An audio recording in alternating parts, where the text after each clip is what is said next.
नमस्कार, स्वागत है आप सभी का हमारे खास पेशकश खबर हटकर में। मैं हूं रमा त्यागी। खबरों की भागदौड़ में कुछ ऐसी दिलचस्प, समाज को आईना दिखाने वाली और हम सबका मनोबल बढ़ाने वाली खबरें अक्सर छूट जाती हैं। इसीलिए हम ये खास कार्यक्रम लेकर आते हैं आपके लिए। तो चलिए तैयार हो जाइए अगले आधे घंटे में लीक से हटकर कुछ ऐसी ही खबरें देखने के लिए। शुरुआत कर लेते हैं हेडलाइंस के साथ। वडोदरा के एक गोपालक ने पंचद्रव्य से बनाई 3400 किलोग्राम की 108 फीट लंबी अगरबत्ती। गाय का गोबर और हवन सामग्री यूज करके बनाई गई धूप बत्ती को अयोध्या के राम मंदिर को करेंगे दान।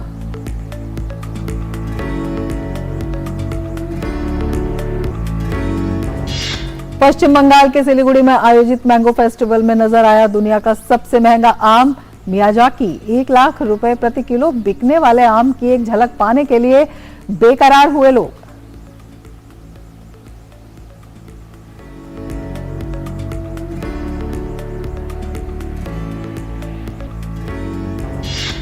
हिमाचल प्रदेश में प्रधानमंत्री मुद्रा योजना का लाभ लेकर आत्मनिर्भर बन रहे हैं युवा। शिमला के मोहनलाल ठाकुर पीएम मुद्रा योजना की बदौलत स्वरोजगार से अर्जित कर रहे हैं अच्छी कमाई।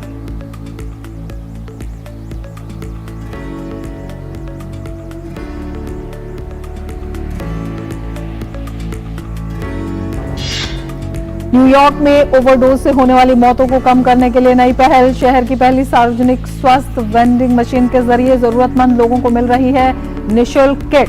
2025 तक ओवरडोज से होने वाली मौतों को 15% तक कम करने का लक्ष्य।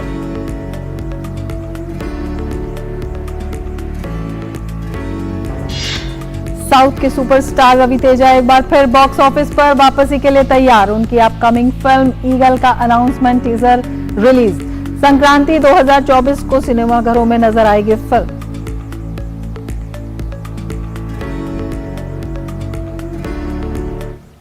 जहां चाहा वहां रहा, इस कहावत को सच साबित करती हुई आइए ये खबर दिखाते हैं आपको।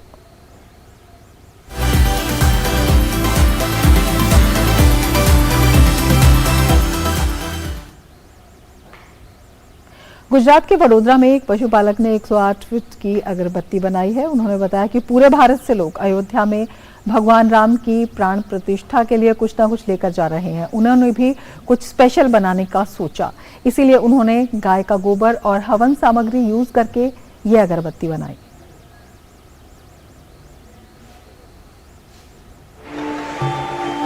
गुजरात के वडोदरा में 108 फीट लंबी ये धूपबत्ती लगभग बनकर तैयार है। इस विशालकाय अगरबत्ती को बनाया है यहाँ के रहने वाले राम भक्त गौपालक विहा भरवाड़ ने।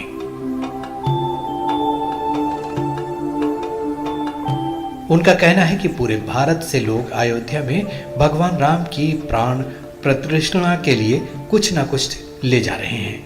उन्होंने भी कुछ स्पेशल बनाने की सोची, इसीलिए उन्होंने गाय का गोबर और हवन सामग्री यूज करके अगरबत्ती बनाई है, जिसे वो अयोध्या के राम मंदिर को दान करेंगे।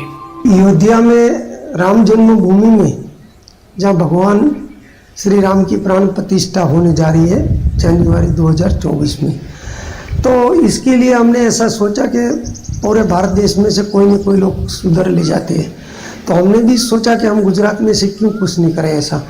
तो फिर हमने 108 फुट लंबा और 3.5 फुट गोलाई वाला एक पंचद्रव्य में से अगरबत्ती बनाया। विहा भरवाड़ ने गाय के गोबर के साथ और द्रव्यों से ये धूप बत्ती बनाई है, जिसकी लंबाई 108 फीट और चौड़ाई 3.5 फीट है। इस धूप बत्ती को बनाने के लिए 1475 किलो गाय के गोबर के उपलों का पाउडर, 191 किलो गिर गाय का शुद्ध देसी घी, 376 किलो गुगल, 280 किलो जौ, 280 किलो तिल, 376 कोपेरे का पाउडर और 425 किलो हवन सामग्री का उपयोग किया गया है।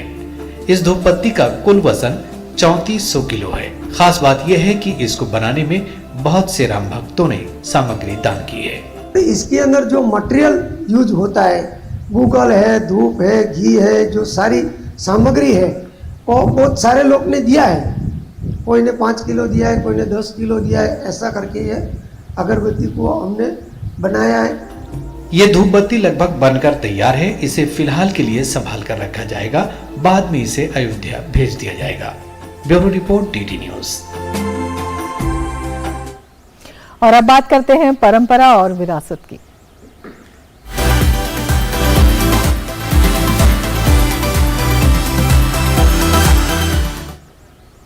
देश दुनिया में अंतर्राष्ट्रीय योग दिवस से संबंधित कार्यक्रमों का आगाज हो चुका है। विभिन्न संस्थानों, मंत्रालयों और विभागों में योग से जुड़े तमाम कार्यक्रम हो रहे हैं।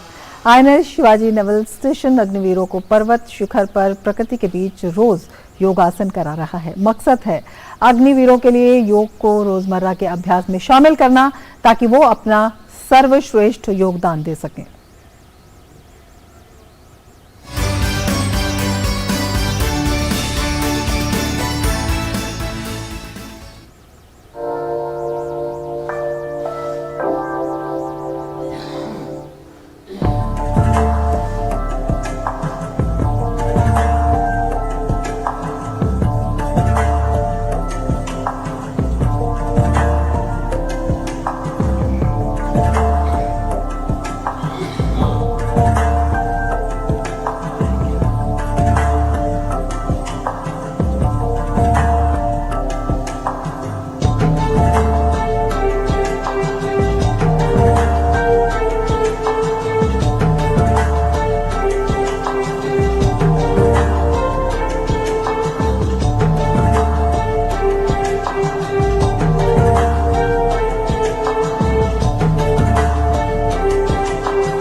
और अब लेते हैं एक ब्रेक। आप देखते रहिए DD न्यूज।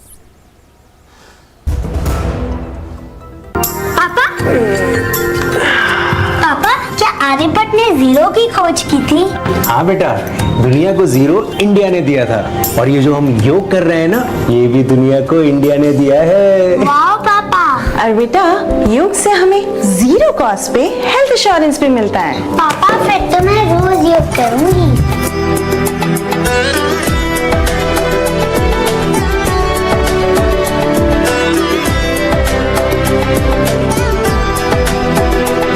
संग संग चलो बढ़ते रहो, योग सभी करते रहो। संग संग चलो बढ़ते रहो, योग सभी करते रहो।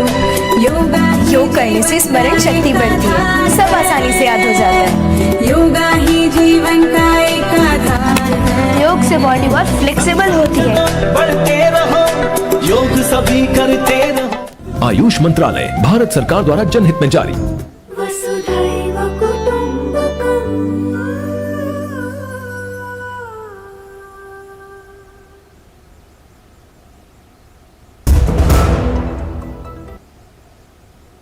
ब्रेक के बाद फिर से आपका स्वागत है और अब कुछ खबरें आपके शहर और आपके गांव की।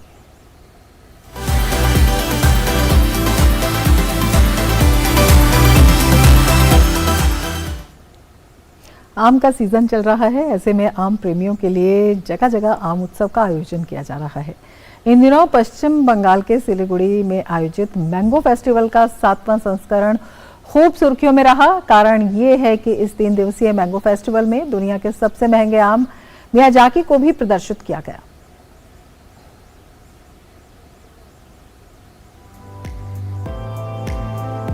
पश्चिम बंगाल के सिलीगुड़ी में हर साल आम के सीजन में इस मैंगो फेस्टिवल का आयोजन किया जाता है।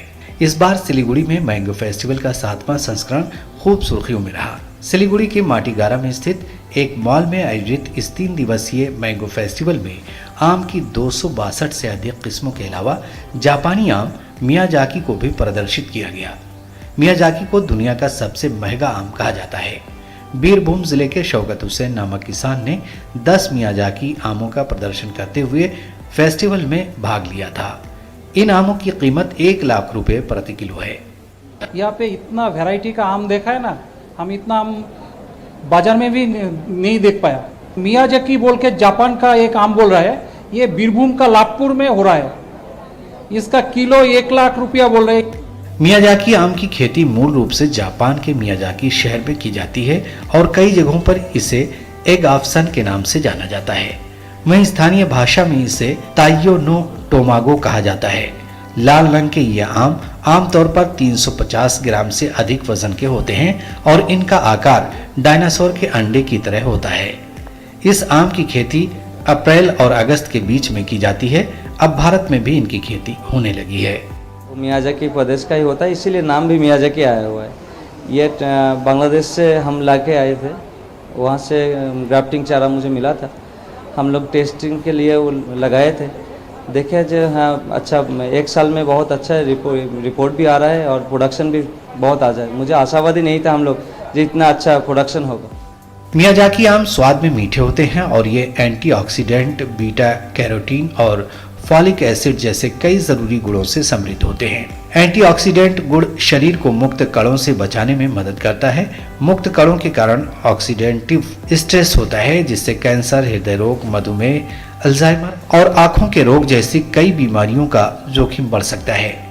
मियाजाकी आम में पाए जाने वाले बीटा कैरोटीन और फॉलिक एसिड को आंखों के स्वास्थ्य के लिए लाभदायक माना जाता है। मियाजाकी आम की खेती भारत, बांग्लादेश, थाईलैंड और फिलीपींस में भी की जाती है। भारत में पश्चिम बंगाल के अलावा मध्य प्रदेश के जबलपुर में भी इस आम के कुछ पेड़ हैं। Bureau report, TD news. और अब आपको दिखाते हैं बदलती हुई तस्वीर।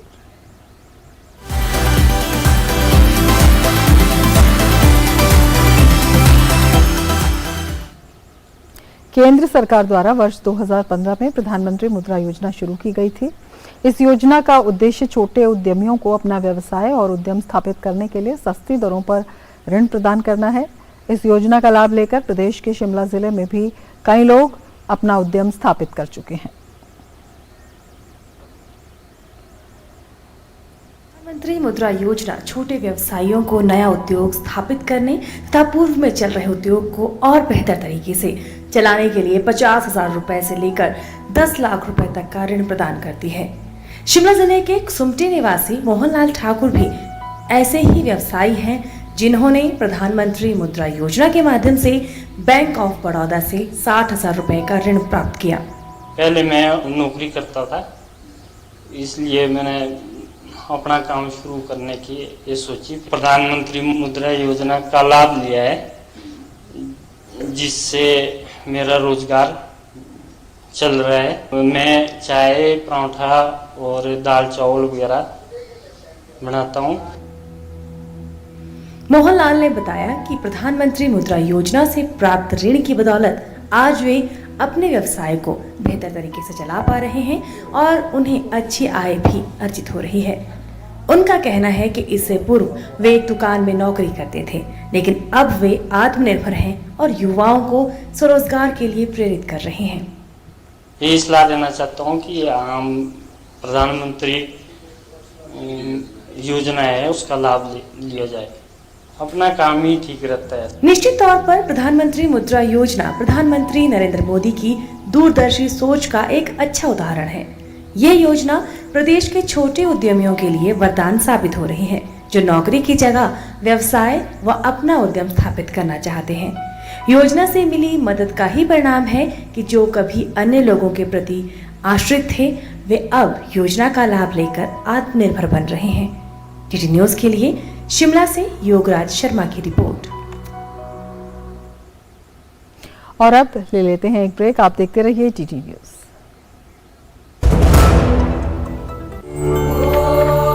Yoga, in the ancient Indian language Sanskrit, means to conjoin.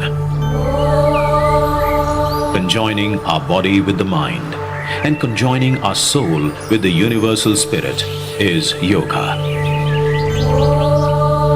In the 20th century, some of these antique but evergreen ideas were tested with the scientific tools to ascertain and demonstrate their veracity in a world that craved for empirical evidence. Indian yoga gurus demonstrated how the metabolic changes, the rate of heart or pulse, the electrical activities of heart and brain, the body temperature and the oxygen intake of the body could be so well regulated by asanas, pranayams and dhyan. This immediately led to a much greater acceptance of yoga as an alternative lifestyle. At the same time, many learned men took this quintessential Indian practice to the world and firmly established it on the international arena. Ayush मंत्रालय, भारत सरकार द्वारा जनहित में जारी।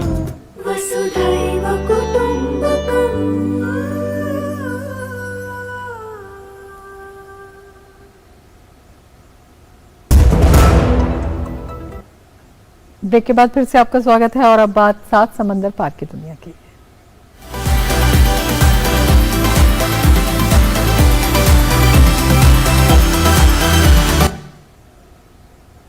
नशीले पदार्थों या drug के सामान्य से काफी अधिक मात्रा यानी ओवरडोज से होने वाली मौतों को कम करने से जुड़ी एक पहल के बारे में आपको बताते हैं। खबर न्यूयॉर्क से है, जहां शहर की पहली सार्वजनिक स्वास्थ्य वेंडिंग मशीन लगाई गई है ताकि 2025 तक ओवरडोज से होने वाली मौतों की संख्या को कम किया जा सके।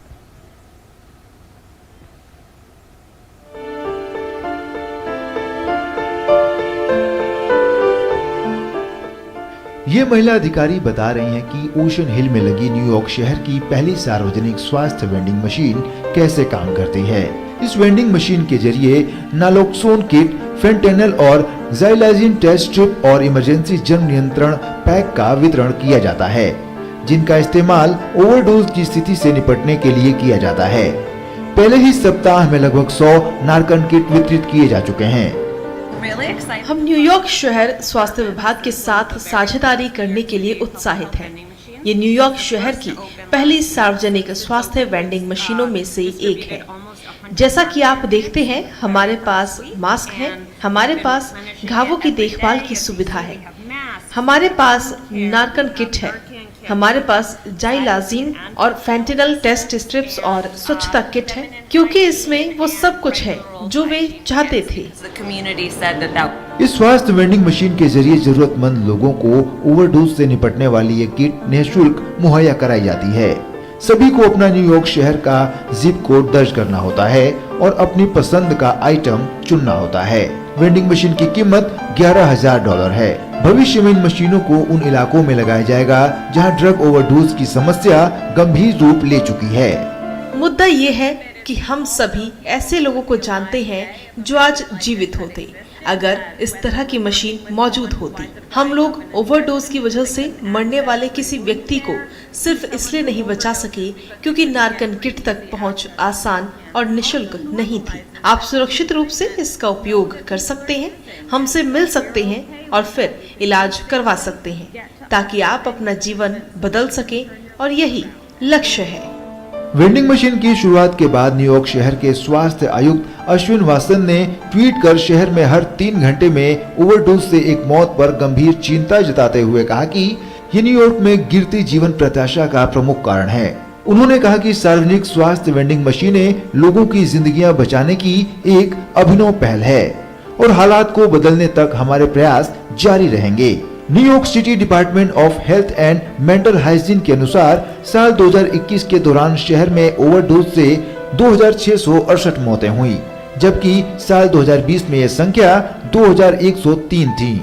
ऐसे में 2025 तक ओवरडोज से होने वाली मौतों को 15% तक कम करने का लक्ष्य रखा गया है, जिसमें ये वेंडिंग मशीनें बेहद कारगर साबित हो सकती हैं।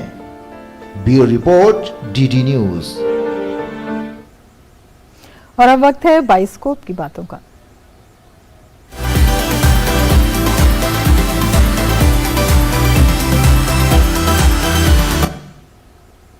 साउथ के सुपरस्टार रवि तेजा एक बार फिर से बॉक्स ऑफिस पर वापसी करना चाहते हैं। ऐसे में उनकी फिल्म ईगल का अनाउंस हुआ है। ये फिल्म साल 2024 की शुरुआत में आएगी। रवि तेजा के फैंस को बेसब्री से कार्तिक घटमनेनी के निर्देशन में बन रही फिल्म ईगल का इंतजार है। रवि तेजा तेलुगु फिल्मों की हिट मशीन कहलाते हैं। मास महाराजा के नाम से मशहूर रवि तेजा को एक्शन और कॉमेडी फिल्मों के लिए जाना जाता है। एक्टर की साल में 7 से 8 फिल्में रिलीज हो ही जाती हैं। रवि इन दिनों अपनी big budget pan India film Tiger Nageswara Rao को लेकर सुर्खियों में है। इस फिल्म की शूटिंग बड़ी तेजी से चल रही है। प्रपंचाన్ని భయపెట్టే చీకటి కూడా అక్కడ జనాల్ని చూసి భయపడుతుంది। इस बीच एक्टर ने अपनी एक और फिल्म का अनाउंसमेंट टीजर रिलीज कर दिया है। रवि तेजा के फैंस को बेसब्री से कार्तिक घटमनेनी के निर्देशन में बन रही फिल्म ईगल का इंतजार है। कुछ समय पहले फिल्म ईगल के डायरेक्टर कार्तिक घट्टमनेनी ने ईगल के बारे में बताते हुए कहा कि वर्तमान में फिल्म एक तेलुगु तमिल द्विभाषी है और इसे अन्य भाषाओं में रिलीज करने के बारे में विचार कर रहे हैं। इस दौरान उन्होंने फिल्म का संबंध हॉलीवुड की फिल्म जॉन विक से होने से साफ इनकार किया था और कहा था कि फिल्म जॉन विक से अलग है और इस फिल्म का उससे कोई लेना देना नहीं।